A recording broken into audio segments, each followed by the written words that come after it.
Evie says, hi, I'm a long-time student of your tutorials and have learned most of my 3D skill through them. I'm making a career transition into 3D character artist and slowly building up a portfolio to get my first junior job. I don't have a traditional art degree or career path, but hoping I can bring my portfolio to the level that it can speak for itself. Yep, that's a good plan, Evie.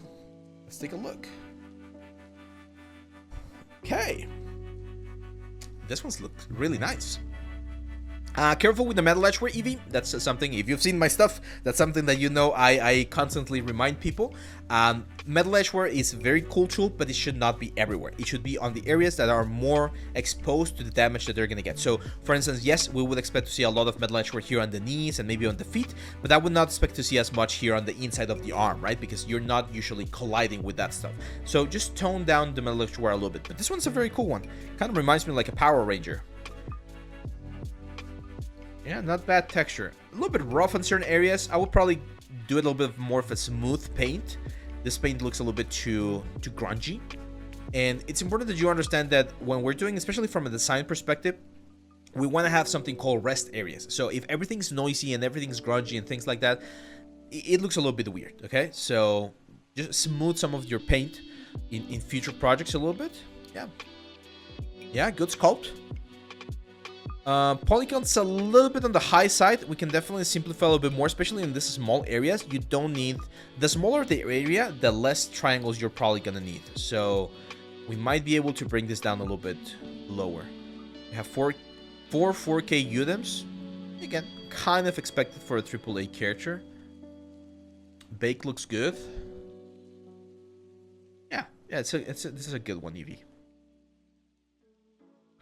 Again, I would avoid practice shots like this one right here. And especially this fiber mesh. I have a special, like, a pet peeve against fiber mesh. I don't like fiber mesh. And I remember when fiber... I was there. I was there when fiber mesh got released, guys. Like, I've been using ZBrush for a long time. And when they released fiber mesh, everyone was like, oh, this is so cool, it's very nice. And yes, you can get some nice results with fiber mesh, but the problem with fiber mesh is that I feel it takes more work to take something that was very nicely done with fiber mesh and make it into a production ready asset with like actual hair or hair cards than it is to just learn how to do X-Gen or hair cards. So my advice is, if you're going to be doing hair, just learn hair cards and X-Gen instead of spending time doing it in fiber mesh. Fiber mesh is really good for concept stuff, but in my personal experience, it doesn't work as nicely for production. That's a good weapon. Again, metal edgeware everywhere, Evie. We don't want that, okay? So tone down the metal edgeware. And there's a video on the YouTube channel, by the way, that you can reference. It's called How to Do Perfect Metal Edgeware or something like that.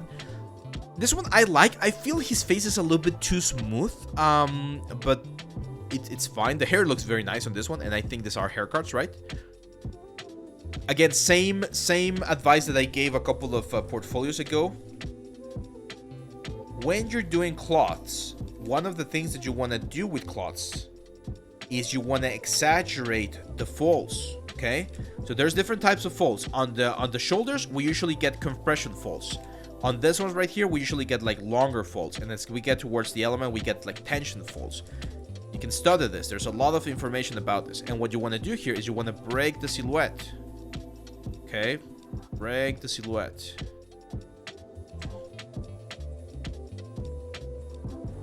One second. There we go. We're going to have more of this, right? Like the things pushing in and out. That's sort of like compression and things. That's what makes like cloth interesting. Otherwise, it's just like it looks lumpy and not as nice. Texturing wise, careful here with your UVs. Something is happening here on your shirt that you're not getting a uniform sort of like grain on the cloth. And this is the, again, I'm sorry that I'm, well, no, actually, I'm not sorry. I'm not sorry that I'm picking, not specifically are you, but I'm not sorry that I'm giving you guys the the information that you guys need to know about. Cloth has something called a border, right? So whenever you have this shirts or any type of garment, there's always going to be a little bit of a line at the very end that gives you a clean border. So we're missing that. You can paint this. You don't need to do this in marbles. If you're using marbles, you can paint this. I don't remember what the name of this is. I think it was called like a hem or something like that. But the thing is, like cloth, right? Like you can see this on the shirt. It's a very thin piece of fabric, so that it doesn't get any sort of like errors or mistakes on the border. They fold a little bit of a piece and then they sew it, so that it gives a little bit more strength to that part. So yeah. Is it better to study Xgen or Houdini for hair systems? I don't know Houdini, so I'm biased. I would recommend Xgen. But if you know Houdini also has a really nice hair system. So either one of those can work. Most of the stuff that I've seen people do for film and cinematics, they do use either Maya Xgen or Ordinatrix or Yeti. So I'm not sure, but I'm guessing there's of course some productions that do Houdini. Yeah.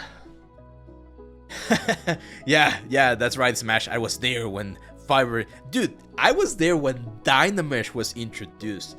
Like, the first couple of, like, sculpts I did were using traditional subdivision workflows, and then they released, I think it was ZBrush 4R3. Was it that one? Oh, man. ZBrush 4R3. No, ZBrush 4R3 was Fibermesh. There you go. No, that's too new then. ZBrush 4R3? No, yeah, that's right. ZBrush 4R3, February 2012. That's when Fibermesh was, like, roughly around there was when Fibermesh was introduced. I don't remember when 4R1? Was it 4R1 for Dynamesh? I don't remember, but yeah, I was there back in the day. Yes, and I actually covered a little bit of that in the Marvelous course, Rixu. So in the Marvelous course, there is a chapter at the end. Let me see. This one, bonus chapter, and I explained how to bring this cloths, the cloths that we do instead of Marvelous into ZBrush to give them a little bit more stuff. So yeah. So yeah, this is cool stuff, EB. I think you're in a good path. I would definitely polish some of the stuff a little bit more. I do think your portfolio is shaping out to be something nice. We need more characters, okay? So we definitely need more characters for this one. The hell, my headphones are falling all the way towards the front. Let's see. Next